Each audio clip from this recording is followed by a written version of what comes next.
I'm Robert Timmons, and you're watching Weekly Words.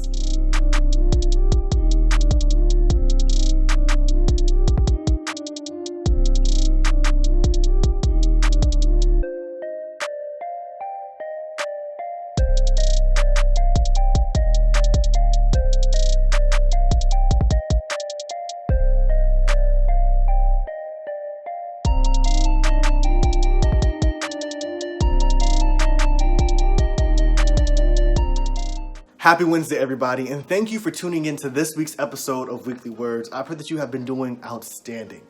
I also want to thank everybody who submitted words to me last month in honor of National Poetry Month, and I hope that you enjoyed the episodes we focused on poems that I find impactful. But let's go ahead and get started with this week's topic. Today's topic or concept actually comes from a book that I've read this year called The Power of Potential by Ed Cole. Now, this book is part of an entire series called Maximize Manhood, where Ed Cole talks about what it looks like to be a man of God, a husband, a father, and all these other things, from sexual integrity to living out your dreams and living a God-fearing life. And I think it's very powerful for everybody, specifically for men. So I definitely encourage you to read this book and also the other book in the series, especially with the community of accountability partners. But today, one of the things I want to pull out of this book is the idea of faith and fear, right? I think lots of times whenever we think about things that are so opposite, we think that they don't even meet at any similarities. But in this book, Power of Potential, Ed Cole talks about how faith and fear, while they are two very different things, they actually are very similar, right? So in The Power of Potential, Ed Cole really highlights two similarities that faith and fear have, right? It's that they both attract, and that they both are believing in things that we can't see and believing that it'll come to pass. So what that means is that fear, it attracts negativity, the rejection, the hurt, the pain, the failure. But faith, it attracts the positivity, the success, the promotion, the love, the joy. So the question is, what are you attracting into your life? Are you attracting the negativity or the positivity? Do you have faith or do you have fear? So I think a lot of the times whenever we're operating in a place where we lack faith, it's because we feel that we lack the resources, right? So we're like, okay, I want to start my own business, but I lack the money. Or I want to write a book or write a play, but I lack the experience. Or I want to go to school and pursue this career, but I lack the skill set and the grades to get in.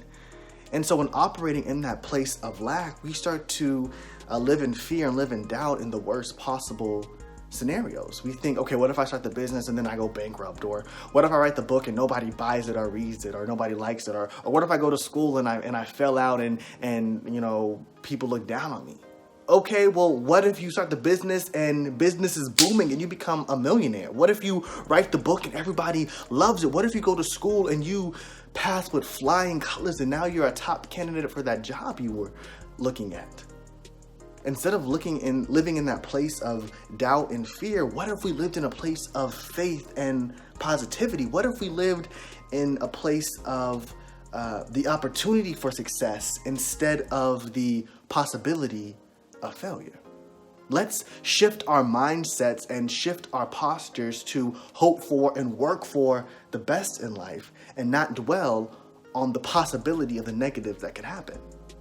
All right, so I know you're probably sitting there thinking, okay, Rob, like that's easier said than done. Like that's cute, but how can I actually apply this to my life? Because sometimes life just sucks and I work towards something and it just doesn't go as planned and it just sucks. All right, I got you. I think there are two practical things that we can apply to our life in order to help us walk in faith instead of live in fear. All right, so point one is actually something that Ed Cole mentioned in his book. He says that successful men start where they are with what they have. So point one is start where you are with what you have.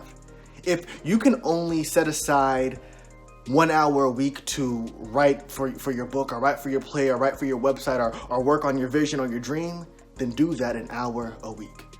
If all you have is to save $5 a week or $100 a month, save that a month so you can start your business down the line. If all you can do is commit an afternoon on Saturday to studying for your certification, or for your entry-level exam, or your GRE or your GMAT, or whatever it is in terms of schooling, do that. You are sowing seeds into your future self for success. You are walking by faith because you are being faithful in the small, right? Keep doing that, and over time, you will be able to see the growth and see how you have been diligent in order to grasp on for what God has for you. I can think of 2 examples for myself, and one is Weekly Words and one is my book, Behind the Smile. With Weekly Words, I just had a vision for weekly encouragement, and when I started, if you go back and look at how I was speaking and where I was recording and the angle of the camera, which was just my phone, and still is, to be honest, it wasn't that good. But over time, I've been able to grow in so many different ways, to now having an intro and music and a whole lineup of topics and just all these different things that I've grown from since day one. And there's still far more for me to grow, but I started where I was with what I had. And the same thing goes for my book. Like, that was a 3-year journey where it took like 2 years for writing and then 8 months for publication and all these just different whirlwinds. But I started where I was with what I had. And there's still so much growth opportunity for both my poetry and my book, and also at Weekly Words, but I've already been able to see the growth. So I encourage everybody, wherever you are, start where you are with what you have, and you'll be able to see the growth in that, and you'll be able to see how you can grasp on to what God has for you. And then point number 2, I think it's important for us to be mindful of what we allow into our heads, to get the thoughts that we allow to linger in our minds. In the times whenever I've been most doubtful or most fearful, it's because I've had one thought of negativity, thinking, okay, what if I don't make it? Or what if I fail? Or what if I get rejected? And then I linger on that one thought, and then it starts to multiply. And now I'm sitting in just a puddle, a pond, a lake, an ocean of just negativity. And it's just like, this is too much. I can't move forward.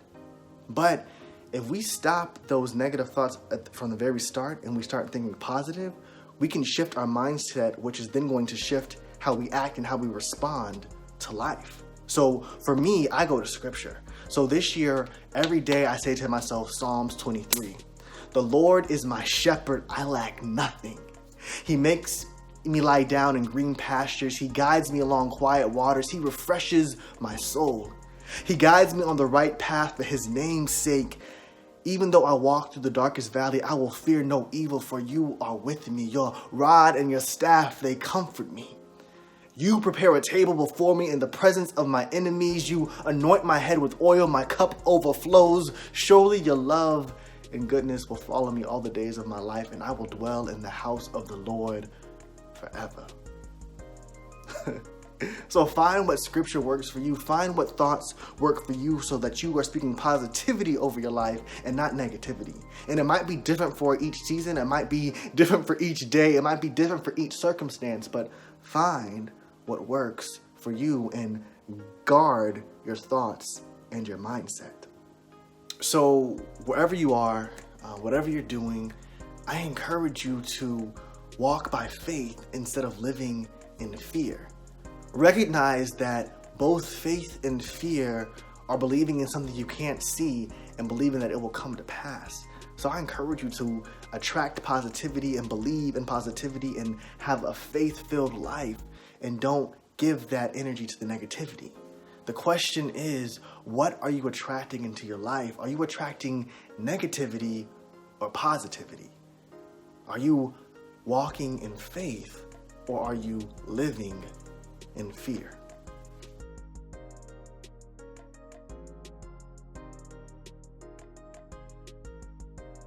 Thank you for checking out this week's episode of Weekly Words. I pray that you thoroughly enjoyed it and got something positive from it. If you have any questions or suggestions for things for me to speak on in the future, feel free to email me at weeklywordsrt@gmail.com. Again, that's weeklywordsrt@gmail.com. I hope you have a great week, and I'll see you back on our next episode, which is May 15th, which you're not going to want to miss because I'm going to be having a special guest. But until then, I hope you stay blessed.